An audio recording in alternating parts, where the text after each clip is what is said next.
새해 첫날 헤이스는 방에 앉아 컴퓨터 화면을 멍하니 바라보고 있습니다. 철인 3종 경기라는 새로운 목표를 세웠지만 어디서부터 시작해야 할지 막막하기만 합니다. 굳이 변할 필요가 있을까 하는 생각이 들기 시작합니다. 편안함을 추구하는 인간의 관성 때문입니다. 뇌과학을 연구해온 헤이스 박사는 대학원생 때부터 강박증을 앓았는데 결혼 후 육아를 하면서 증상이 심해졌다고 합니다. 그러던 어느 날 우연히 자전거를 탔는데 기분이 좋아지며 강박장애가 서서히 줄어드는 경험을 합니다. 그 길로 헤이스는 철인 3종 경기를 준비해 도전했고 완주와 함께 마음의 병도 낫게 됩니다. 오늘 소개해드릴 책 운동의 뇌과학은 헤이스 박사가 운동과 뇌의 상호작용이 어떻게 이루어지는지 쉽고 자세히 풀어놓은 책입니다. 우리 뇌는 변화를 싫어합니다. 뇌는 끊임없이 변하는 세상 속에서 항상성을 유지함으로써 몸을 지키려 분투합니다. 예를 들면 뇌와 신체는 36.5도의 체온을 유지하기 위해 협력합니다. 너무 추우면 몸을 떨고 너무 더우면 땀을 흘립니다. 운동을 한다는 생각만으로 뇌가 움찔하는 이유는 뇌가 게으르기 때문입니다. 뇌는 모든 자발적 운동을 불필요한 지출로 생각합니다. 뇌는 여러분이 생사의 갈림길에 서 있을 때만 운동하기를 원합니다. 살고 싶다면 무조건 움직여 사냥과 채집을 했어야 하는 고대와 달리 지금 우리는 움직이지 않아도 안전하게 살 수 있습니다. 선사시대의 사냥꾼은 사냥을 위해 체력을 아껴야 했습니다. 동물보다 빨리 달릴 수 있도록 사냥을 하지 않는 대부분의 시간 동안 다리를 푹 쉬게 했고 게으름을 피웠습니다. 게으름 덕분에 사냥꾼은 먹이를 사냥해 오래 살 수 있었습니다. 우리 뇌는 에너지를 절약하는 최고의 살림꾼입니다. 저자는 말합니다. 뇌는 에너지를 쓴다는 생각만으로도 움찔거린다. 당신의 건강이 움직이는 것에 달려있는데도 말이다. 게으른 뇌는 이렇게 묻는다. 운동이라고? 왜 운동을 하려는 거야? 넌 지쳤어. 운동은 힘들어. 지금 운동을 할 시간이 있기나 해? 운동을 반대하는 뇌는 놀라울 정도로 끈질기고 심할 때는 무시하는 것조차 불가능하다. 스트레스를 받거나 정신적으로 지쳐 있을 때는 그 정도가 더 심하다. 따라서 우리가 새로운 운동을 시작하기 위해서는 뇌의 저항을 극복해야 합니다. 합리적인 사고를 담당하는 뇌의 이성에 호소해야 합니다. 그러려면 운동에 대한 계획이 필수입니다. 운동을 시간이 날 때 하겠다고 생각하면 절대 할 수 없습니다. 스케줄표에 운동 시간을 적어놓는 것만으로도 우리 뇌는 이성적으로 반응합니다. 또한 운동 계획을 성공적으로 실행하기 위해서는 자신에게 딱 맞는 운동 강도를 찾아야 합니다. 사람마다 운동 스트레스에 대한 내성이 다르기 때문입니다. 예를 들면 처음 달리기를 하는 사람은 1분만 뛰어도 숨이 차지만 달리기를 오래 한 사람은 30분을 거뜬히 달립니다.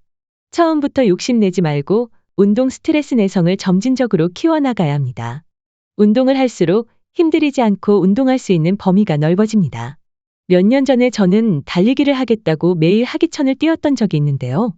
의욕이 넘쳐 한 달 동안 무리하게 달렸더니 결국 무릎에 염증이 생기고 말았습니다.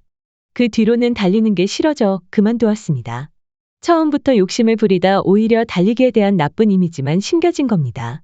지금은 헬스장에서 운동을 하는데 예전 일을 반면교사 삼아 러닝머신에서 5분 걷고 1분 뛰고 5분 걷고 1분 뛰고를 반복하며 운동 강도를 조절합니다. 느리지만 꾸준하게 운동하는 습관을 기르는 게 더 중요하기 때문입니다. 운동은 모두에게 중요하지만 특히 마음이 쉽게 불안해지거나 불안장애가 있는 사람에게 큰 효과를 발휘합니다. 책에서 저자는 공황 발작을 앓는 사람에게 고된 운동은 공포의 대상이지만 힘든 운동만큼 그들에게 잘 맞는 약도 없다고 설명합니다. 만성 통증에 시달리는 사람이나 우울증이 있는 사람에게도 마찬가지입니다. 항우울제에서 아무런 효과를 보지 못하던 환자들이 운동을 통해 우울증에서 탈출한 연구가 있습니다. 저자는 말합니다. 우울증을 앓는 1,400명 이상의 성인을 대상으로 한 연구에 따르면 유산소 운동과 근력 운동은 모두 우울증을 이겨내는 데 도움을 준다.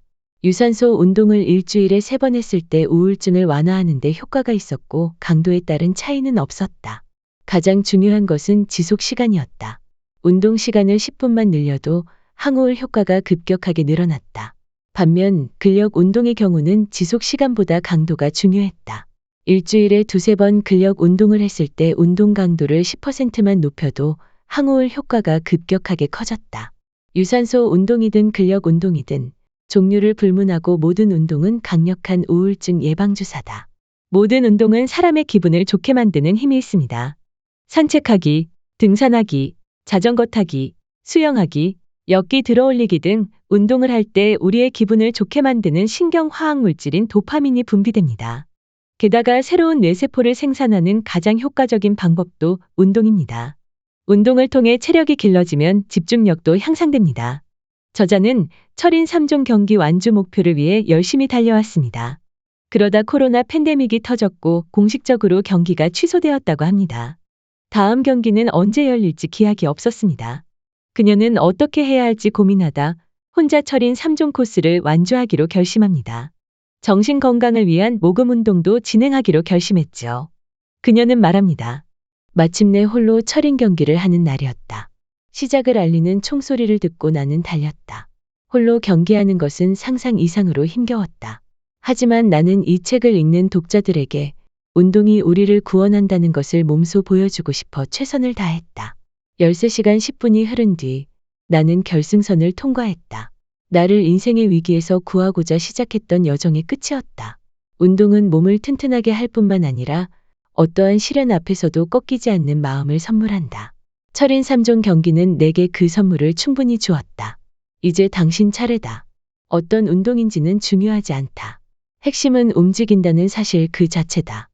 날씨가 추워졌습니다. 게으른 뇌는 속삭입니다. 밖이 너무 추운 것 같다고, 어제 너무 피곤했으니 오늘은 쉬는 게 어떻겠냐고 유혹합니다. 하지만 여러분이 어떤 운동을 언제 할지 계획을 세운다면 실행은 생각보다 쉬워집니다. 운동은 뇌와 몸을 회복시킵니다. 건강한 삶을 향해 용기 있게 한 발 내딛는 여러분이 되시길 바랍니다. 오늘 한 권의 책은 운동의 뇌과학이었습니다. 구독하시면 좋은 책을 추천받으실 수 있습니다. 작가 이하림입니다. 감사합니다.